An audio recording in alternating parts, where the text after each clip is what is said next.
किसान साथियों, अगर आप भी धान की खेती करते हैं तो धान की रोपाई से पहले अगर आप इन 10 बातों का ध्यान देंगे, 10 बहुत ही महत्वपूर्ण, बहुत ही ज़रूरी बातें आपको बताएंगे। अगर आप ये बातें याद रखते हैं तो आप इस साल सबसे ज़्यादा उत्पादन धान की फसल में अभी तक जितना आपने लिया शायद उससे भी ज़्यादा पैदावार आप ले पाएंगे। एक एक करके पूरी जानकारी आपको मिलने वाली है, तो इसके लिए पूरा वीडियो बिना स्किप किए वीडियो आपको देखना है। काट पीट के वीडियो देखेंगे तो हो सकता है सही जानकारी से आप चूक जाएँ। और चैनल पर अगर नए हैं, पहली बार वीडियो देख रहे हैं, तो SRJ फार्मिंग चैनल को सब्सक्राइब करके बेल आइकन यानी घंटी वाला बटन जरूर दबाएं। चलिए वीडियो स्टार्ट करते हैं। तो सबसे आवश्यक बात होता है किसान साथियों कि आपको समय से अपने पौधे की रोपाई करनी पड़ेगी। इसके लिए समय से नर्सरी डालिए। जो किस्में देर से तैयार होती है उनकी नर्सरी पहले पड़ जाती है, और जल्दी तैयार होने वाली किस्मों की नर्सरी थोड़ा देर से डाला जाता है। बाकी 21 से 25 दिन वाले पौधे की रोपाई करना सबसे अच्छा माना जाता है। एक वैज्ञानिक समय यही होता है कि 21 से 25 दिन के पौधे की रोपाई कर दीजिए। अब ऐसा क्यों होता है? क्योंकि मान लीजिए आप 40, 45, 50 दिन के यानी लगभग 1.5 महीने या 2 महीने के पौधे की रोपाई करेंगे, तो उसमें होता ऐसा है कि आपके पौधे की एक तो हाइट ज़्यादा हो जाती है, दूसरा उसमें कल्ले का फुटाव होने की संभावना भी ना के बराबर कम रह जाती है। अगर आप बहुत दिन वाले पौधे की रोपाई करेंगे तो उसमें कल्ले स्वाभाविक रूप से कम ही आते हैं, क्योंकि कल्ले निकलने वाला समय तो उसने अपने नर्सरी वाले खेत में ही बिता दिया है। एक समय सभी चीज़ों का निश्चित होता है। जब आप रोपाई करते हैं तो 20 दिन के बाद कल्ले निकलने का स्टार्ट हो जाता है। वैसे रोपाई के समय ही प्रक्रिया स्टार्ट हो जाती है, लेकिन मान के चलिए 20 दिन के बाद आपको कल्ले का फुटाव हो सकता है दिखाई दे जाए। तो ऐसे में मान लीजिए 20 और 20 40 दिन के आपके पौधे 40 दिन के बाद रोपाई करते हैं तो कल्ले निकलने वाला समय तो स्टार्ट हो जाता है। फिर पौधा रिकवर होने में बहुत लंबा समय लगा देता है, तब तक कल्ले निकलने का समय भी निकल जाता है, और कल्ले कम आने से उत्पादन कम मिलता है। तो 21 से 25 दिन या फिर बहुत देर हो गई तो 30 दिन तक रोपाई कर देनी चाहिए। तो औसतन 25-30 दिन तक रोपाई कर ही देना सबसे बेस्ट माना जाता है। इसके साथ साथ स्वस्थ नर्सरी के पौधे की रोपाई करना होता है, और इसके लिए आपको क्या करना चाहिए, नर्सरी ऐसी जगह पे लगाई जहाँ पे पानी की उचित व्यवस्था हो, और बार बार खेत बदल के नर्सरी लगाना सबसे बेस्ट माना जाता है। एक ही जगह पे लगातार नर्सरी लगाने से वहाँ पे खरपतवार की समस्या थोड़ा ज़्यादा हो जाती है।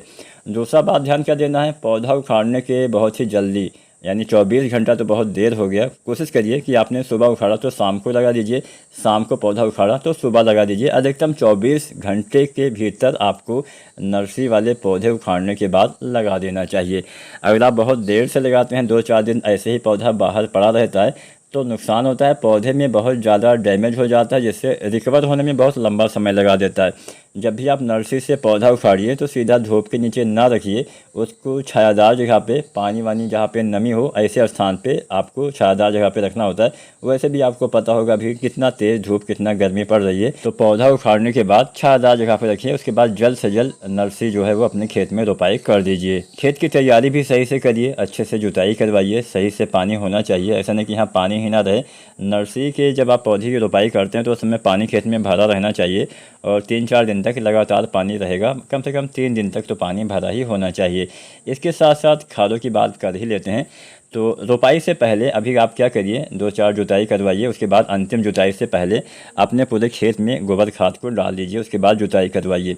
अब गोबर खाद क्यों आवश्यक होता है? आजकल हम रासायनिक खादों के पीछे इतना ज़्यादा दीवाने हो गए हैं कि हम कंपोस्ट, जो ऑर्गेनिक कंपोस्ट होता है, चाहे गोबर खाद हो, वर्मी कंपोस्ट हो, लीफ कंपोस्ट हो, जो भी आपके पास उपलब्ध हो, लेकिन गोबर खाद सस्ती खाद है, आसानी से उपलब्ध हो जाती है। तो ये खाद हम डालना ही भूल गए हैं, क्योंकि इसका इस्तेमाल करने से फ़ायदा क्या होता है इसके बाद में शायद आपको पता ना हो।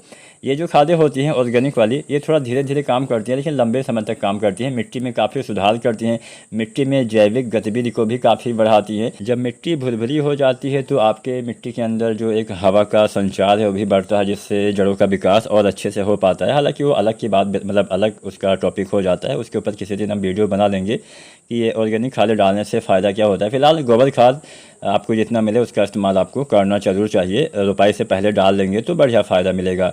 रोपाई से पहले कुछ अन्य खादें भी हम केमिकल वाली खादों का इस्तेमाल भी करते हैं, जैसे DAP, NPK, SSP।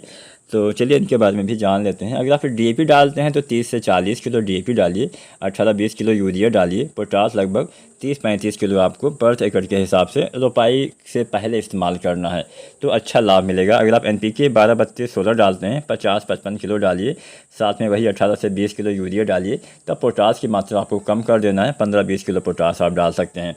इसके साथ साथ अगर आप SSP डालते हैं तो SSP लगभग आपको 90 से 110 किलो के आसपास डालना चाहिए। मोटी मोटा 100 किलो भी आप मान सकते हैं। इसके साथ आपको यूरिया रोपाई के समय आपको लगभग 35 किलो या 40 किलो अधिकतम डालना पड़ेगा, क्योंकि एसएसपी में जो है नाइट्रोजन बिल्कुल भी नहीं होता है, तो यूरिया की मात्रा बढ़ा के डालना पड़ेगा। इसके साथ साथ आपको पोटास की मात्रा भी डालनी पड़ेगी। पोटास वही 30-35 किलो अपने हिसाब से डालिए। तो ये 3 खादों में से जो भी आपको कॉम्बिनेशन अच्छा लगे उसका इस्तेमाल रोपाई से पहले ही करना है। अंतिम जुताई के आसपास या रोपाई करने से पहले इन खादों का इस्तेमाल खेत में कर देना बेहतर रहेगा। इसके साथ साथ किसान साथियों, अगर हम कुछ अन्य देखभाल की बात करें तो खरपतवार नियंत्रण भी काफ़ी आवश्यक हो जाता है। और खरपतवार का नियंत्रण हम 2 तरह से करते हैं। एक तरीका होता है उगने से रोकना, दूसरा तरीका होता है जमने के बाद, उगने के बाद उसका नियंत्रण करना। तो खरपतवार उगने से रोकने के लिए रोपाई से 72 घंटे के अंदर आपको दो फार्मूले आते हैं, उसका इस्तेमाल आप कर सकते हैं। एक फार्मूला आता है ब्यूटा क्लोर वाला, एक आता है पेट्रोला क्लोर वाला। दोनों में से कोई एक आप डाल सकते हैं बालू रेत में मिला के। रोपाई के 72 घंटे के अंदर आपको इसका अपने खेत में पूरी तरह से आपको फैला देना होता है। जैसे हम खादों का इस्तेमाल करते हैं बालू रेत में मिला के अच्छे से, वैसे आपको डाल देना है और पानी 4-5 दिन तक लगातार भरा रहेगा तो ये दवा अच्छे से काम कर पाएगी। मान लीजिए खरपतवार का जमाव हो जाता है 10 दिन, 15 दिन, 20 दिन तक, तो ऐसी दशा में जब खरपतवार 2 से 3 पत्ती के हो जाएं तो आपको इस्तेमाल करना चाहिए 20 पारी बैग सोडियम का। तो जो भी तरीका आपको अच्छा लगे आप वो तरीका अपनाइए। अधिक जानकारी के लिए इसके ऊपर हमने कंप्लीट वीडियो बनाया हुआ है, वो वीडियो भी आप देख सकते हैं। इसके साथ साथ किसान साथियों, कुछ अन्य चीज़ों की बात हम कर लेते हैं। हम कुछ ग्रोथ प्रमोटर की बात करते हैं। ग्रोथ प्रमोटर आपके पौधे में अच्छे से काम करते हैं, मिट्टी में भी सुधार करते हैं। तो ग्रोथ प्रमोटर के रूप में हम ज़्यादातर इस्तेमाल करते हैं सागरिका का। तो सागरिका दानेदार वैसे तो 2 तरह से आती है, एक आती है सागरिका Z++, एक आती है सागरिका गोल्ड।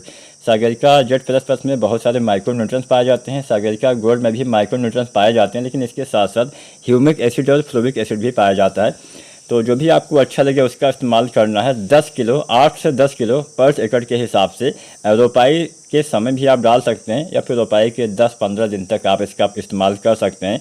इसके इस्तेमाल से जड़ों का विकास अच्छे से होता है, कल्ले का फुटाव अच्छे से आता है, पौधे में भोजन अच्छे से बनता है, पौधे में हरियाली भोजन बनने की क्षमता का विस्तार होता है और ख़ासकर जड़ों के विकास में बहुत हेल्प करता है। तृतीयक जड़ों के निर्माण में मदद करता है, कल्ले के फुटाव में हेल्प करता है। तो सागरिका भी आप डाल सकते हैं, या फिर अगर आपको सागरिका अच्छी नहीं लगती है तो किसी दूसरे कंपनी का ग्रोथ प्रमोटर आप इस्तेमाल कर सकते हैं। मैं यहाँ पे किसी कंपनी का प्रमोशन नहीं कर रहा हूँ। बात जिंक की भी कर देते हैं। जिंक का इस्तेमाल रोपाई के समय भूल कर भी मत करिएगा, नहीं तो फ़ायदे से ज़्यादा आपका नुकसान हो जाएगा, क्योंकि जिंक कभी भी हम फास्फोरस वाली खाद के साथ नहीं डालते हैं। और फास्फोरस तो हमें बेसल डोज में डालना ही पड़ता है, चाहे आप DAP डालें, चाहे NPK डालें, चाहे आप SSP यानी सिंगल सुपर फास्फेट का इस्तेमाल करें। तो ऐसी दशा में आप जिंक का इस्तेमाल तो रोपाई के समय नहीं कर सकते हैं। जिंक अगर आपको डालना है तो आप स्प्रे विधि से भी डाल सकते हैं, या फिर अगर आप मिट्टी में ही डालना चाहते हैं तो आपको 33% वाला जिंक सल्फेट लगभग रोपाई के 20 दिन के बाद 25 दिन तक 30 दिन तक आप यूरिया खाद जब डालते हैं तो उसी में आपको 33% वाला जिंक सल्फेट लगभग 5 से 7 किलो, या फिर 21% वाला जिंक सल्फेट 8 से 10 किलो मिला के प्रयोग करना चाहिए। अच्छा लाभ मिलेगा, अच्छे कल्ले आएंगे, जिंक भी का लाभ मिलेगा, मतलब जिंक भी सही से काम करेगी। और DAP के साथ जिंक डाल देंगे तो दोनों चीज़ें बेकार हो जाएंगी। किसी भी फास्फोरस वाली खाद के साथ जिंक सल्फेट नहीं डालना चाहिए। तो अगर आप भी इन सभी बातों का ध्यान देते हैं, आप भी धान में अच्छे कल्ले, अच्छा फुटाव और अच्छा पैदावार ले पाएंगे। वीडियो अच्छी लगी हो लाइक करें।